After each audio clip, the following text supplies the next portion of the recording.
भारतीय राजनीति में ना कुछ नाम ऐसे हैं जो शायद हेडलाइंस में उतने नहीं रहे, लेकिन देश के सबसे मुश्किल दौर में जिनकी भूमिका बहुत बहुत ही अहम थी।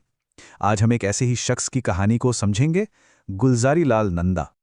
और यहीं से ना एक बहुत बड़ा सवाल खड़ा होता है। सोचिए जरा, एक ऐसा इंसान जो 2 बार देश के सबसे बड़े पद, प्रधानमंत्री के पद पर पहुंचा, फिर भी आज की पीढ़ी में बहुत कम लोग उन्हें जानते हैं।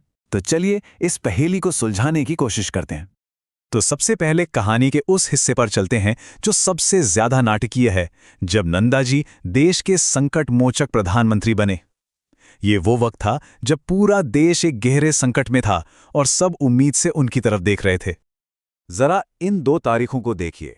ये भारत के इतिहास के 2 सबसे नाजुक पल थे। पहले पंडित नेहरू और फिर लाल बहादुर शास्त्री जी। देश ने एक के बाद एक अपने 2 सबसे बड़े नेता खो दिए थे। देश नेतृत्वहीन था और ऐसे में सिर्फ एक ही व्यक्ति ने आगे बढ़कर स्थिरता की बागडोर संभाली, गुलजारी लाल नंदा। तो सवाल ये है कि हर बार उन्हें ही क्यों चुना गया? आखिर नंदा जी में ऐसा क्या खास था? जवाब छिपा है उनके किरदार में। वो किसी भी एक पॉलिटिकल ग्रुप के नहीं थे, उनमें सत्ता का जरा भी लालच नहीं था और उनकी ईमानदारी पर तो कोई सवाल ही नहीं उठा सकता था। जब राजनीति में तूफान आया हुआ था तो वो एक शांत किनारे जैसे थे। लेकिन कोई इंसान ऐसा बनता कैसे है? मतलब इतनी ईमानदारी, इतनी निष्पक्षता, ये सब आता कहाँ से है? इसका जवाब हमें मिलेगा उनके शुरुआती जीवन में, जहां महात्मा गांधी के आदर्शों ने उनके व्यक्तित्व की नींव रखी थी। उनकी कहानी शुरू होती है 1898 में सियालकोट में। वो एक बहुत ही आम परिवार से आते थे। कहते हैं ना, घर में पैसे भले ही कम थे, लेकिन संस्कारों और उसूलों की कोई कमी नहीं थी, और यही परवरिश उनके बहुत काम आई। तो उनके किरदार की जो बुनियाद थी वो 3 चीज़ों पर टिकी थी। पहली, परिवार से मिली ईमानदारी। दूसरी, गांधी जी के सिद्धांत जिनसे वो बहुत ज़्यादा प्रभावित थे। और तीसरी, सेवा की भावना, जो राजनीति में आने से बहुत पहले से उनके अंदर थी।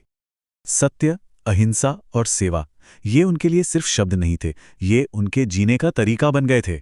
गांधी जी से मिली ये सीख उनकी पूरी जिंदगी और उनके हर फैसले में झलकती है। सिद्धांतों की बात तो ठीक है, लेकिन असली परीक्षा तो तब होती है जब उन्हें जमीन पर उतारा जाता है ना?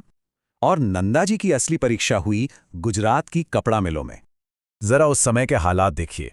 एक तरफ मजदूरों से 14-14, 16-16 घंटे काम लिया जाता था, ना अच्छी तनख्वाह, ना कोई सुरक्षा। और दूसरी तरफ थे नंदा जी, जो अहमदाबाद टेक्सटाइल लेबर एसोसिएशन के साथ मिलकर इन मजदूरों की आवाज बन गए। और पता है सबसे कमाल की बात क्या थी? वो सिर्फ हंगामा करने वाले लीडर नहीं थे। उनकी बात में इतना वजन और ईमानदारी थी कि मजदूर तो मजदूर, मिल मालिक तक उनकी इज्जत करते थे और उन पर भरोसा करते थे। वो एक पुल की तरह काम करते थे। तो आज़ादी के बाद नंदा जी का रोल पूरी तरह बदल गया। अब वो एक एक्टिविस्ट नहीं, बल्कि एक नेशन बिल्डर थे। उनके सामने एक नए नए आज़ाद हुए भारत की प्रशासनिक नींव रखने की बहुत बड़ी जिम्मेदारी थी।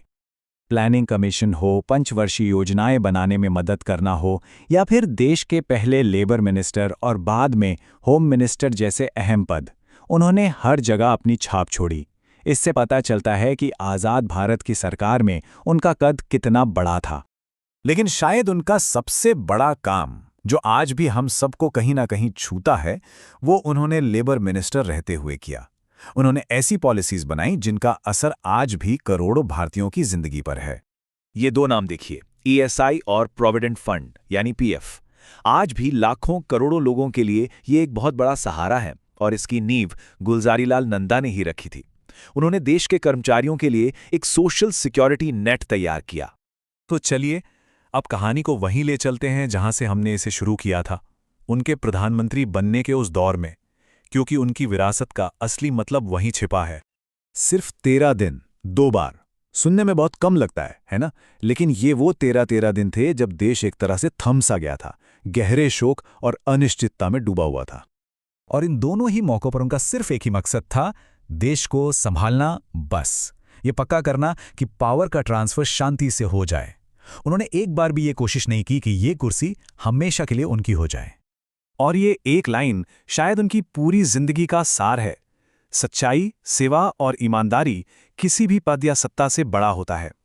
उनके लिए ये सिर्फ कहने की बात नहीं थी, उन्होंने इसे जी कर दिखाया। तो आखिर में एक सवाल सोचना तो बनता है, आज की राजनीति को जब हम देखते हैं जहां कुर्सी और सत्ता के लिए इतनी होड़ है, वहां गुलजारी लाल नंदा जैसे शांत और निस्वार्थ इंसान की विरासत हमें क्या सिखाती है? शायद यही कि असली लीडरशिप कुर्सी पर बैठने से नहीं, बल्कि मुश्किल वक्त में देश के लिए सही काम करने से आती है।